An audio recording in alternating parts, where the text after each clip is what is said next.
Have you ever truly known the sound of your own heart breaking? Not the soft, sad sigh of a disappointment, but the sharp, explosive crack that happens when you realize the person you would have died for has already written your obituary? For me, it didn't sound like a cry. It sounded like laughter. My son's laughter.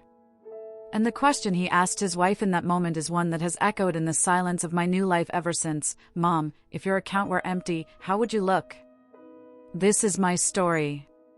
It's a story about trust, betrayal, and the day I learned that the most dangerous storms aren't the ones that rage outside your window, but the ones you've been nurturing inside your own home. If you've ever trusted someone completely, or if you've ever had to rebuild yourself from the ground up, then this is for you. And please, if you're watching from somewhere in the world, let me know in the comments below. Where are you watching from? Your stories are part of what kept me going. The rain was hammering against the shingles of my Victorian home in Seattle, a rhythmic drumming that usually soothed me. But tonight, it felt like a chaotic warning, a prelude to the storm that was about to tear my life apart. I had returned early from the charity gala, a headache pounding behind my temples like a jackhammer, forcing me to retreat to the sanctuary of the home I had built with my late husband, Thomas. I slipped off my heels in the foyer, the expensive hardwood cool against my stockinged feet, and moved silently toward the kitchen to find my migraine medication. That was when I heard it. A sound that froze the blood in my veins and made the throbbing in my head vanish instantly, replaced by a cold, sharp clarity. It was laughter. Not just any laughter, but the deep, throaty chuckle of my son, Julian, echoing from the library. It was a sound I used to adore, a sound that once signaled joy and innocence. But tonight, it carried a jagged edge of malice that I had never heard before. I stopped dead in the hallway, the shadows of the late evening cloaking me, and pressed my ear toward the slightly ajar oak door. "It's done, Monica," Julian said, his voice dripping with a smug satisfaction that made my stomach turn. "I just got the confirmation number. The wire transfer is complete. $450,000. Straight into the offshore account in the Caymans. She doesn't have a clue." I felt the floor beneath me sway. Or perhaps it was my own world, tilting on its axis, threatening to spill me into an abyss. My hand flew to my mouth to stifle a gasp. $450,000. The exact amount from the sale of the architectural firm Thomas and I had spent 40 years building from the ground up. The money that was supposed to be my safety net, my legacy, the fund for my care as I navigated the twilight years of my life. And Julian, my beautiful boy, the child I had nursed through fevers and heartbreaks, was talking about stealing it as if he were discussing a grocery list. "Are you sure, Julian?" came the reply, a silky, venomous voice that belonged to Monica, his wife of 3 years. "Are you absolutely certain the old hag won't notice? You know how obsessive she is with her ledgers." The insult stung like a physical slap. The old hag. Is that what I was to them? Claudia Vance, 68 years old, a woman who had broken glass ceilings in the male-dominated world of architecture, who had raised a son with unconditional love after his father died, was now just an obstacle. A foolish old woman to be fleeced. "She trusts me, babe," Julian replied, and the dismissal in his tone was perhaps the cruelest cut of all. "She thinks I'm handling her portfolio to optimize her yields or whatever nonsense I told her. She's getting slow, Monica. Since Dad died, she's just softer. She handed me the power of attorney like it was a birthday card. It's pathetic, really." Tears welled in my eyes, hot and stinging, but I refused to let them fall. I forced myself to remain a statue in the shadows, listening as my heart shattered into a million irreparable pieces. "So, when do we leave?" Monica asked, the greed audible in her voice. "I can't wait to get out of this rainy hellhole and buy that villa in Tuscany. We deserve this, Julian. We've had to put up with her boring stories and her smell of lavender and old paper for too long." "Soon," Julian promised. "We just need to wait a few days for the funds to clear fully and for us to cover our tracks. I'll tell her there's a banking error if she asks. Confuse her with technical jargon. She'll buy it. She always does." Every word was a dagger, twisting deeper into the wound. I remembered the day Julian was born, a stormy night much like this one. I remembered holding him, promising to protect him from the world, to give him everything I never had. I thought I had raised a man of character, of integrity. I thought the values Thomas and I instilled in him, honesty, hard work, loyalty, had taken root. But standing there in the dark hallway, I realized I had been nurturing a viper in my own nest. The realization was suffocating, a physical weight pressing down on my chest. I wanted to burst into the room. To scream. To shake him and demand to know where my son had gone and who this monster was in his place. But a lifetime of discipline, of managing complex construction projects where one wrong move could bring a building down, kicked in. Emotion was a luxury I could not afford right now. If I confronted them now, without proof, without a plan, they would gaslight me. They would spin a web of lies, claim I was senile, perhaps even try to have me committed to seize the rest of my assets. Julian had the power of attorney. Legally, he held the keys to my kingdom. I needed to be smarter. I needed to be the architect of my own salvation. Slowly, with the stealth of a thief in my own home, I backed away.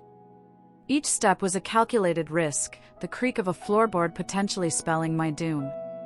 I reached the foyer, grabbed my coat and purse, and slipped out the front door, closing it with agonizing slowness until the latch clicked silently into place. The cold rain hit my face, mixing with the tears I finally allowed to fall. I walked to my car, parked on the street to avoid blocking the driveway, and sat in the driver's seat, my hands trembling so violently I could barely insert the key into the ignition. I drove aimlessly for the first 20 minutes, the windshield wipers struggling to keep up with the deluge, my mind a whirlwind of grief and rage. I thought of Thomas. Oh, how I missed him. He would have known what to do. He would have crushed Julian with a single look. But Thomas was gone. 5 years now, buried under the weeping willow in the city cemetery. I was alone. Or was I? A name surfaced in my chaotic thoughts. Beatrice. Beatrice Sterling. My oldest friend, a retired federal prosecutor with a mind like a steel trap and a heart fiercely loyal to those she loved.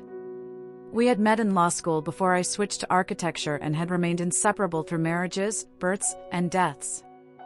I pulled over into a gas station parking lot, the neon lights reflecting off the wet asphalt, and dialed her number. It was late, past 10, but Beatrice was a night owl. Claudia, her voice came through the car speakers, warm and slightly raspy from her evening cigarette. To what do I owe the pleasure at this ungodly hour? Don't tell me you finally decided to join me for that trip to Vegas, Beatrice. I choked out, my voice breaking. I need help. It's Julian. The change in her tone was instantaneous. The warmth vanished, replaced by a razor-sharp alertness. Where are you? Are you safe? I'm in my car. I heard them, Beatrice. Julian and Monica. They stole the money. The sale money. All of it. There was a brief silence on the other end, heavy with unspoken fury. Drive to my place, Beatrice commanded. Now. Don't go back to the house. Do they know you know? No, I whispered. I snuck out. Good. Keep it that way. Get here safely. We're going to war. I drove to Beatrice's condo in downtown Seattle, the city lights blurring through my tears. When I arrived, she was waiting at the door, wrapped in a silk robe, a glass of strong bourbon already poured for me. She ushered me in, sat me down on her plush velvet sofa, and listened. I told her everything. The conversation in the library, the offshore account, the plans for Tuscany, the cruel insults. I watched Beatrice's face harden, her eyes narrowing into slits. When I finished, she didn't offer empty platitudes. She didn't tell me it would be okay. She stood up and walked to the window, looking out at the rain-slicked city. That little parasite, she hissed. After everything you did for him. Paying for his failed startups, the wedding, the car. She turned back to me, her expression grim. Claudia, listen to me. This isn't just a family dispute. This is elder abuse. This is wire fraud. Grand larceny. This is a federal crime. He's my son, B, I sobbed, the maternal instinct warring with the reality of his betrayal. I know, she said softly, sitting beside me and taking my cold hands in hers. And that is exactly what he is counting on. He thinks your love is a weakness he can exploit. He thinks you'll be too ashamed, too broken, to fight back. Are you? I looked into the eyes of the woman who had stood by me when Thomas died, and I felt a spark ignite deep within my belly. It wasn't just anger. It was dignity. No, I said, my voice gaining strength. I am not. Good. Beatrice smiled, a predatory expression that I had seen her wear in courtrooms when she was about to dismantle a witness. Here is what we are going to do. You are going to go back there tonight. You are going to walk through that door and act like nothing happened. You are going to play the role of the oblivious, doting mother. Can you do that? I think so. You have to. We need time. Tomorrow morning, first thing, we go to the bank. I know the regional manager, Mr. Henderson. He's old school, hates fraud. We get the paper trail. Then, we go to the FBI. But tonight, you have to be an actress. You have to let him believe he's won. The drive back to my house was the longest of my life. The rain had softened to a drizzle, but the storm inside me was raging. I pulled into the driveway, noting that the lights in the library were still on. I took a deep breath, checked my reflection in the rearview mirror to ensure my eyes weren't too puffy, and unlocked the front door. Mom? Julian's voice called out from the living room as I entered. He sounded casual, relaxed. The monster was wearing his mask. I'm back, darling, I called out, hanging up my coat. The migraine was unbearable. I just needed some fresh air. I went for a drive. Julian appeared in the hallway, a glass of wine in his hand, Monica trailing behind him like a shadow. He scrutinized my face, looking for any sign of suspicion. A drive? In this weather? That doesn't seem safe, Mom. You really should be more careful at your age.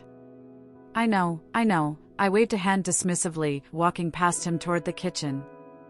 I just needed to clear my head. How was your evening? Did you two have a nice time? I saw them exchange a quick glance. A glance of conspirators. It was quiet, Monica said, her voice dripping with fake sweetness. We were just looking at some vacation spots. Thinking maybe we could all go somewhere warm this winter. The audacity of it almost made me laugh. They were planning to take me on a trip with my own stolen money, likely to keep me distracted while they finalized their escape. That sounds lovely, I said, pouring myself a glass of water to hide the trembling of my hands. Maybe Italy. I've always loved Tuscany. I watched Julian stiffen, imperceptibly. Italy sounds great, Mom. We'll look into it. I excused myself, claiming exhaustion, and retreated to my bedroom. I locked the door and collapsed onto the bed, but sleep was impossible. I spent the night staring at the ceiling, replaying every memory of Julian, searching for the signs I had missed. The entitlement when he was a teenager.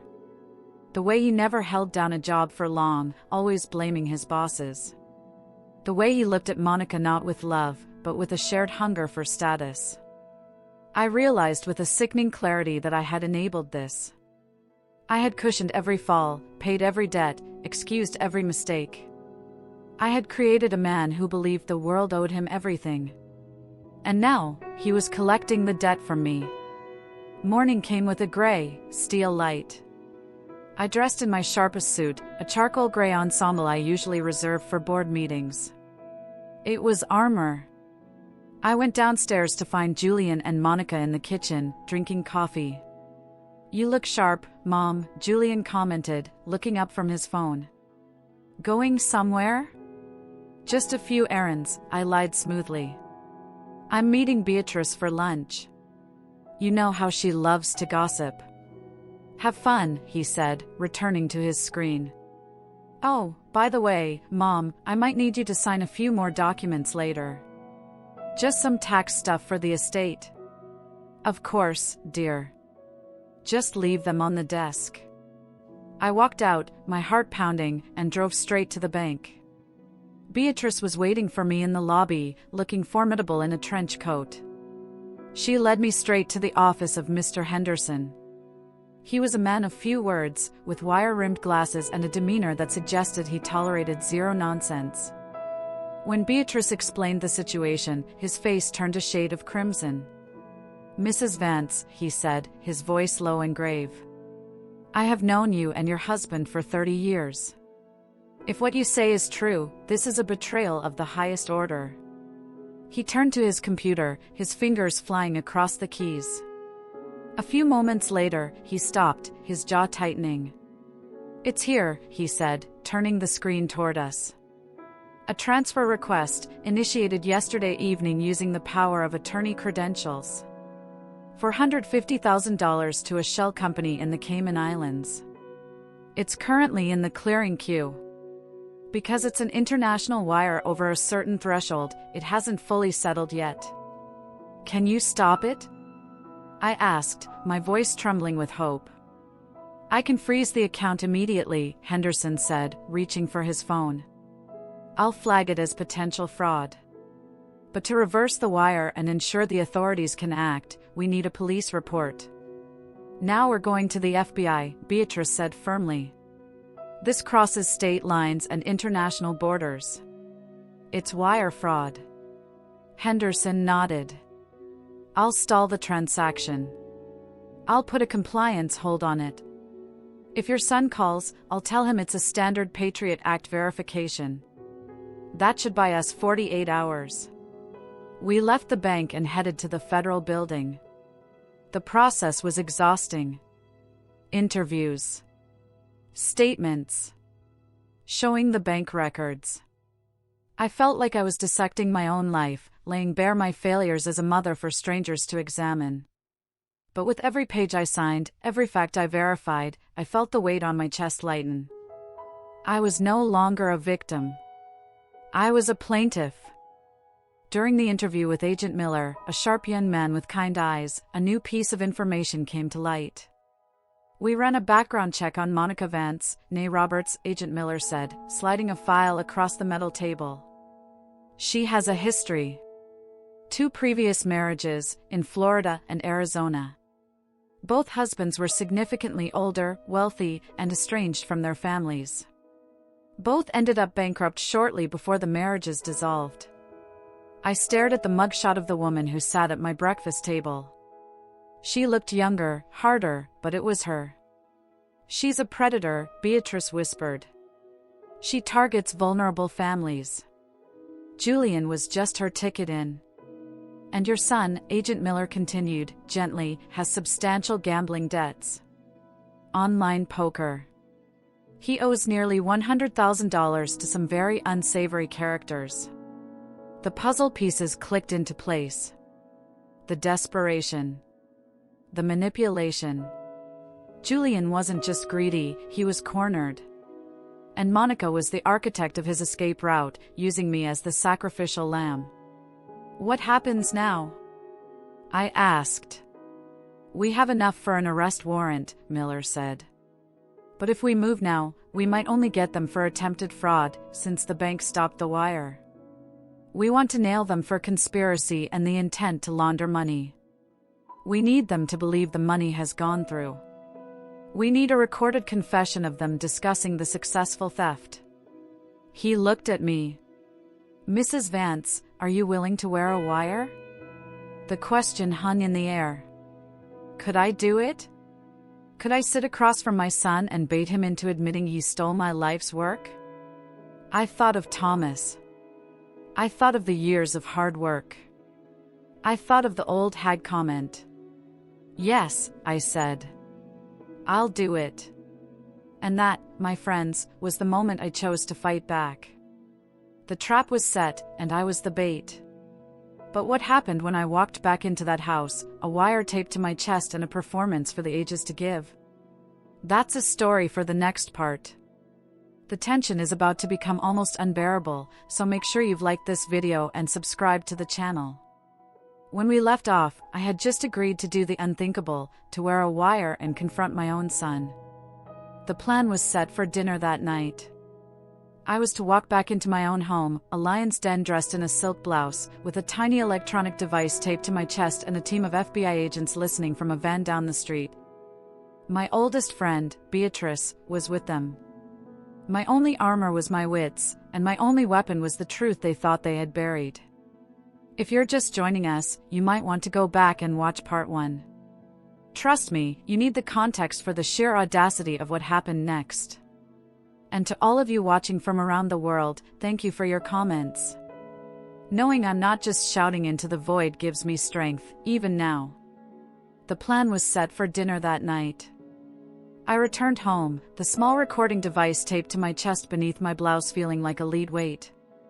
Beatrice was parked down the street in an unmarked van with Agent Miller and his team. I was walking into the lion's den, armed only with my wits and a lifetime of suppressed hurt. I cooked dinner. Roast chicken. Julian's favorite. The smell of rosemary and lemon filled the house, a cruel parody of domestic bliss, a scent memory of 1,000 happy family meals that now felt like lies. Every chop of the vegetable knife was a beat in the countdown to the confrontation. Every stir of the pan was a swirl of my own churning emotions. When Julian and Monica came to the table, they seemed giddy, buoyant with a secret victory. They had no idea their victory was a mirage. Great news, Mom, Julian said, pouring himself a generous glass of red wine. The bank called. The tax issue is resolved. Everything is clear. Mr. Henderson had played his part perfectly. He had told them the funds were released. I felt a cold surge of satisfaction beneath my fear. That's wonderful, darling, I smiled, my face feeling like a rubber mask. I picked up the carving knife and fork, the steel cool in my hands. I'm so relieved. I began cutting into the chicken, the action deliberate, a performer taking the stage. You know, I was looking at my accounts today, just to check on the pension, and I noticed the balance on the main account seemed off. The air in the room went still. The only sound was the gentle clink of Monica's bracelet as her hand froze mid-reach for her wine glass. Julian's grip on his fork tightened, his knuckles turning white. Off, he asked, his voice tight, straining for nonchalance. How so? Here we go. Well, I said, leaning back in my chair and taking a deliberate, slow sip of my wine. I was drawing this out, making him sweat. It seemed lower. Much lower. I let the words hang in the air, watching the color drain from his face. Is there a reason for that, Julian? Did you move the capital for that investment strategy you mentioned? This was the bait. I needed him to confirm he moved it, and why. Julian exchanged a quick, panicked look with Monica. He licked his lips, a nervous tick I remembered from when he was a boy trying to explain a broken window. Yes, he said, regaining a shred of his manufactured confidence. Exactly. I moved it to a diversified high-yield bond. It shows as a debit now, but it will reappear in the new portfolio in a few days. It's standard procedure, Mom. Don't worry your pretty head about it.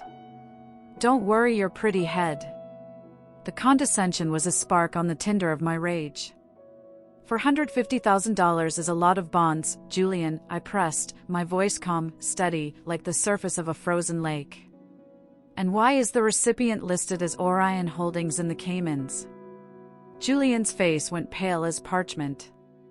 You checked the detailed logs? I'm old, Julian, I said, my voice hardening, the ice cracking to show the fire beneath. Not blind. I built this fortune brick by brick. Do you really think I wouldn't notice $500,000 vanishing? Monica slammed her hand on the table, the silverware jumping. Enough of this, she spat, her beautiful face contorted into an ugly mask of fury. Listen, Claudia. The money is gone. It's in an account you can't touch. Julian has the power of attorney. It was all legal. We're doing this for your own good. You're not capable of managing that kind of wealth anymore. For my own good. I laughed then, a bitter, sharp sound that had no humor in it. For my own good? I repeated. Or for your villa in Tuscany? For your gambling debts, Julian? Julian stood up, his chair scraping violently against the hardwood floor. What? You know. I know everything, I said, standing up to face him, my own chair sliding back smoothly. I was his equal in this moment, not his mother. I know about the poker debts. I know about Monica's past husbands in Florida and Arizona. Did you know about them, Julian? Did you know she drained them dry before moving on to you? Julian looked at Monica, confusion warring with panic in his eyes. What is she talking about? She's lying. Monica shrieked, pointing a trembling finger at me. She's a senile old witch trying to turn you against me. We have the money, Julian. We won. Let's just pack and go. You haven't won anything, I said, my voice steady and cold as a surgeon's scalpel. The wire didn't go through, Julian. Mr. Henderson froze it. The confirmation you got was a decoy. The color drained from Julian's face completely, leaving him looking like a ghost. No, he whispered, his voice cracking. That's impossible. I said, I repeated, my gaze locked on his, just like you lied to me for years. Just like you lied when you said you loved me. Mom, Julian stammered, stepping toward me, his hands reaching out in a pathetic gesture of supplication. Mom, please. I can fix this. We can put it back. It was her idea. Monica made me do it. You coward. Monica screamed, lunging at him, her nails clawing at his face. You spineless little worm. You're going to throw me under the bus? You would have done it anyway. You were just too weak. He would, I said calmly, watching the horrific tableau of their partnership disintegrate into mutual destruction. Just like he threw me. At that moment, the front door burst open with a splintering crash. FBI. Nobody move. Agent Miller and his team swarmed the dining room, weapons drawn. The room, once filled with the scent of roast chicken, was now thick with the smell of fear and betrayal. Beatrice followed them in, her face a mask of grim satisfaction. She came straight to my side, putting a steadying hand on my elbow. I watched, a detached observer in my own life, as they handcuffed Monica. She was screaming obscenities, a feral, trapped animal, spitting and kicking as they led her away. Then, I watched them handcuff my son. He didn't fight. He just wept, great, heaving sobs that shook his entire body. The sound was worse than any scream. It was the sound of a broken man, a boy who had lost everything, including his own soul. As they led him past me, he stopped, his eyes, red-rimmed and desperate, pleading with me. Mom, he whispered, the word thick with tears. Mom, help me. Please. Don't let them take me. I looked at him. Really looked at him, for what I knew, in my heart, would be the last time. I saw the ghost of the little boy who used to bring me dandelions as if they were roses. I saw the teenager who crashed his first car and called me before the police. I saw the man who had looked me in the eye, over this very table, and lied about stealing my future. I can't help you, Julian, I said softly, my voice barely a whisper, yet it carried through the sudden silence of the room. I already did. I stopped you from succeeding. That is the last thing I will ever do for you. The devastation in his eyes was absolute. They dragged him away, his wails of "Mom! Mom!" echoing down the hallway and into the cold Seattle night, a sound that would be seared into my memory forever. Beatrice put her arm around my shoulders, and I finally let myself collapse against her, the adrenaline leaving my body in a great, rushing wave, leaving only a deep, aching exhaustion in its wake. The performance was over. The battle was won. But the war for my peace of mind had only just begun. The months that followed were a blur of legal proceedings. The trial was swift. The recording from the dinner was damning. You could hear every lie, every cruel word, every damning confession with crystal clarity. Monica's history of fraud cemented her fate. She was sentenced to 15 years in federal prison. Julian, because of his cooperation in testifying against her and his lack of prior criminal history, received 5 years. I didn't go to the sentencing. I couldn't bear to see him in an orange jumpsuit, a number replacing his name. Some people thought that was cold. But they didn't understand.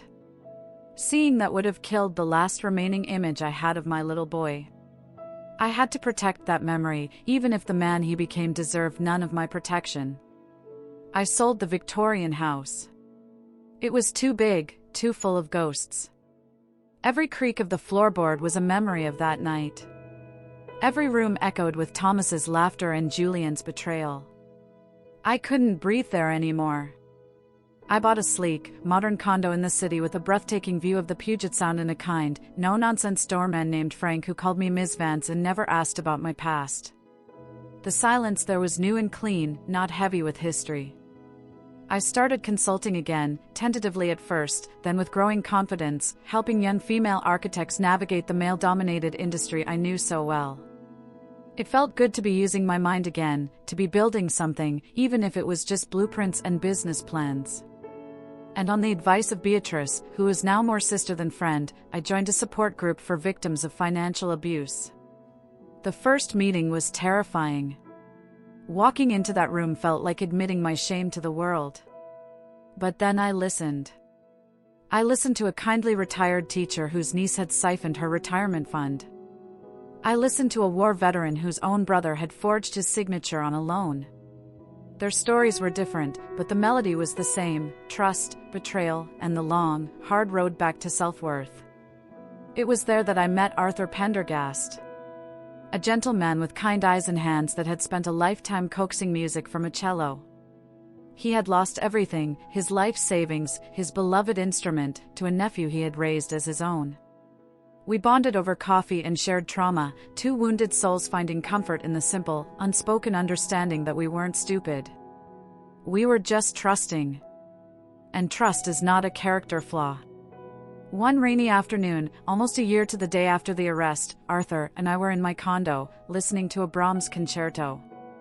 The ferries were crossing the gray water of the Sound, and a soft, peaceful silence had settled between us. That's when the mail came.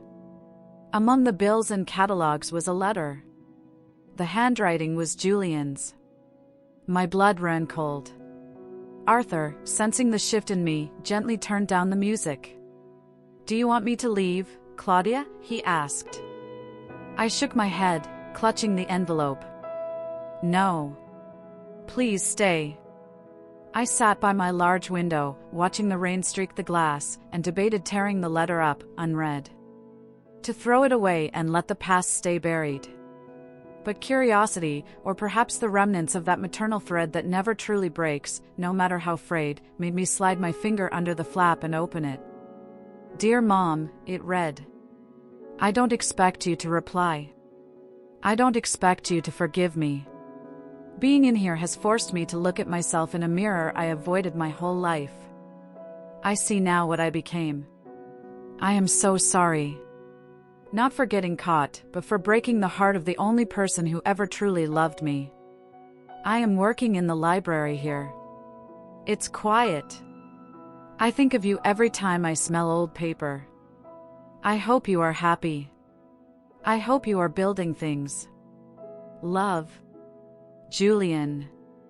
I folded the letter, my hands steady, and placed it in a small wooden box on my desk, alongside the photos of him as a child, grinning with a missing front tooth, holding a kindergarten painting, asleep in my arms.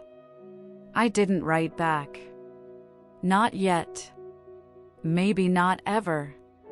Forgiveness is a heavy, complicated door, and I wasn't strong enough to even touch the handle.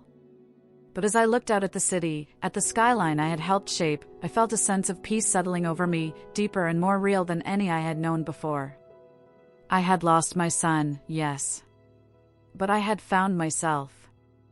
I had rediscovered the steel in my spine, the sharp mind that Thomas had loved, the resilience that had allowed me to succeed in a man's world. I was Claudia Vance. I was an architect. And I had rebuilt my life from the rubble, stronger and more beautiful than before. The storm had passed, and though the landscape was forever changed, the foundation held. He held out a small, clumsily wrapped package. I made this for you. In the prison workshop. I took it and unwrapped it. It was a small, beautiful, hand-carved wooden box. The lid was inlaid with a simple, elegant pattern, the same pattern from the ironwork on the gate of our old Victorian home. It was an act of remembrance, not of the betrayal, but of the beauty that had existed there once, a lifetime ago. It's for you to keep things in, he said, suddenly looking like the awkward boy he once was. Important things. My eyes welled up, but this time, the tears were not of pain, but of a bittersweet, profound acceptance. The past was truly past.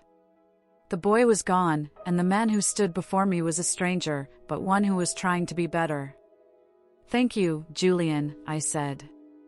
It's beautiful. We stood in silence for a moment, two survivors on opposite banks of a wide river. I should go, he said finally. I nodded. Take care of yourself, Julian. You too, Mom. And he turned and walked away, down the hall, toward the elevator, and out of my life. This time, for good. I closed the door and placed the wooden box on my desk. I opened it. It was empty, waiting to be filled with new memories, new treasures. It was no longer a coffin for my grief, but a promise box for whatever future I chose to build.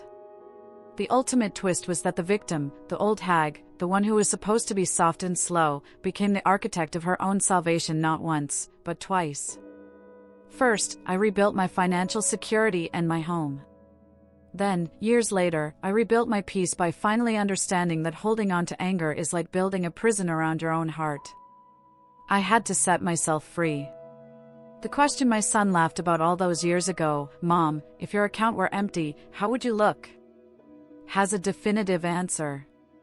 You look in the mirror, and you see the person who survived. You see strength you never knew you had. You see a foundation that cannot be shaken. And you realize that your true worth was never in a bank account. It was, and always will be, in the unshakable dignity you build for yourself, one choice, one brick, one day at a time. Thank you for listening to my story. Thank you for your incredible support. If this journey has meant something to you, please share your own stories of resilience in the comments below.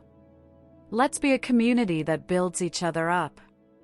Don't forget to like this video and subscribe to the channel for more powerful stories of overcoming life's greatest challenges.